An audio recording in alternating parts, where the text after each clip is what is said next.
Hey everybody, Stephen Rankin here again with another blind battle. Again, so this is two glasses versus each other, totally blind to me. Again, I made the list of everything, but it was a long list, so Jordan picks things out of my cabinet. If you hear something, that might be my son. Jordan picks stuff out of my cabinet. These are gonna be comparable bottles, and that's why I've been struggling so much to tell the difference between a lot of them. Same mash bill, same age, same distillery, same proof, stuff like that. Only thing that might not be comparable is price, and that's really the kind of the spirit behind this, of kind of buy this, don't buy that, or hey, you really thought this bottle was great, but really, maybe it's not as good as you think. So let's go to the glasses. So you guys know what they are, I do not. They're some relatively thick, yeah, that's pretty thick, to be honest.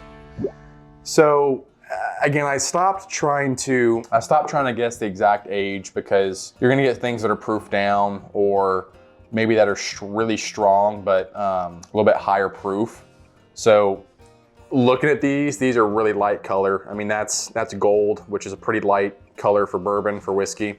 So I guess these are younger. Off the nose, they seem lighter proof or lower proof. So I'm still gonna go over 6 years. So I don't have a lot of stuff in my cabinet that's under 6 years. It's gonna be the bottle and bond stuff, or maybe some craft stuff, but I'm gonna go over 6 years on this.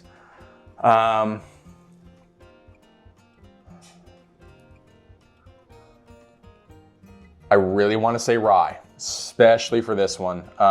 This one's almost like a little funky. I don't know if you guys, so when I say funk, I mean that's a literal note. There's a funk note. And it almost makes me upset, because every bottle I buy, I've tried before, so I don't ever buy anything on a gamble, so I know I like it. And I'm not huge on this nose right now.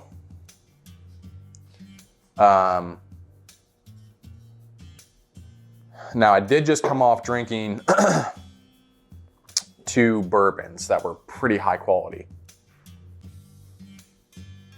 I feel confident in saying these are ryes.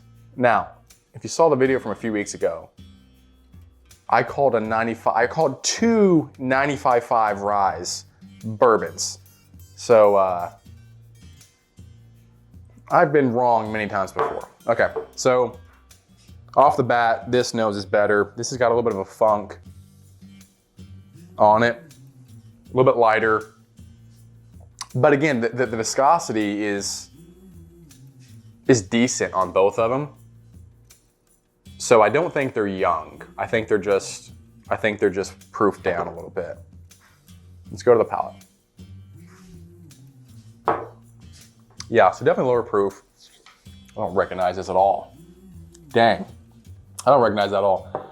I'm gonna say, not my final answer, but I'm gonna say 90 proof. 95, I'm gonna say 95 on that, because I've had a few, but it's got a little bit of finish in the chest, actually. I'm gonna come back to that. I feel like I'm gonna like that in a little bit. I need to spend some time with that one. Okay, so honey, floral, spice. Like, if these aren't ryes, then I just don't know rye, because this smells very rye to me. And this is everything I love about rye, is that it is sweet, but it's crisp, it's fresh, a little minty. But with rye, the sweetness I usually get on rye is more of a honey sweetness, not like a molasses or syrup or caramel. I refer to those as more of like dark sugars. Honey, I think, is a more of a light, bright sweetness or sugar. Man, that's a good nose. That's a really good nose. So far, this is the winner. Let me go to the palate.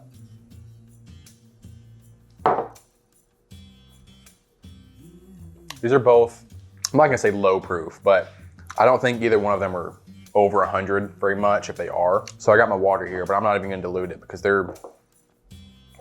these are definitely not cask strength. I like the palate better on that. The palate follows pretty well with this one.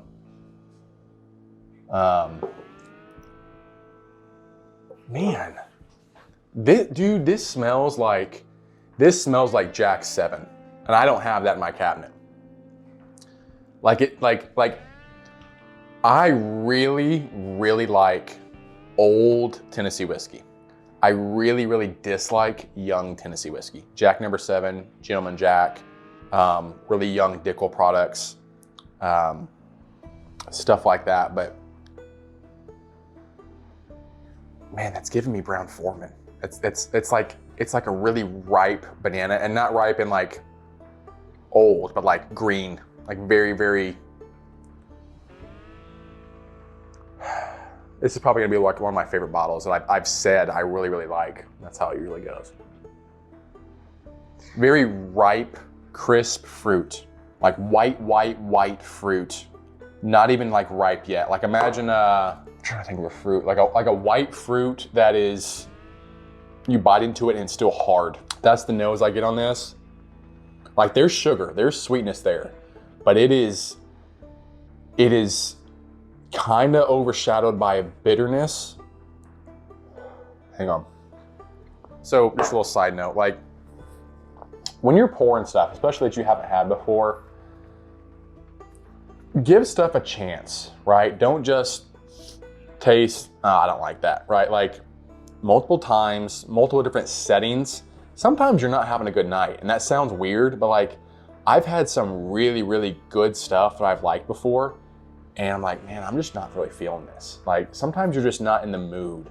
And I like to, when I'm sitting down at night by myself, you know, listening to music or whatever it is, like trying to have a relaxing drink, I try to pick things that put me, that match my mood, right? So like, I really like to associate things with seasons and with memories. I really like rye in winter and early spring, especially early spring, because I get all that like cold grass, cold, sweet water, fresh floral notes with that, a little bit of sweet.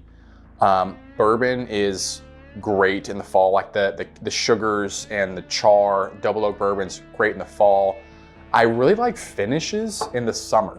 It's more of a fruity, sweet note. So start to try to kind of explore that, right? So like wine finishes, orange finishes, even some of the, what I'll get on 4 grain sometimes, I get late summer in the with the 4 grain stuff. Sunset, cattails, little pond or little lake in front of you, sitting on the grass, stuff like that.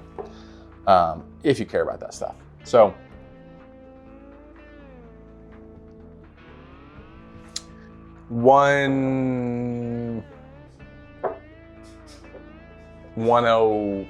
again, this is not going to be the exact thing, but I'm trying to get as close as I can. 108.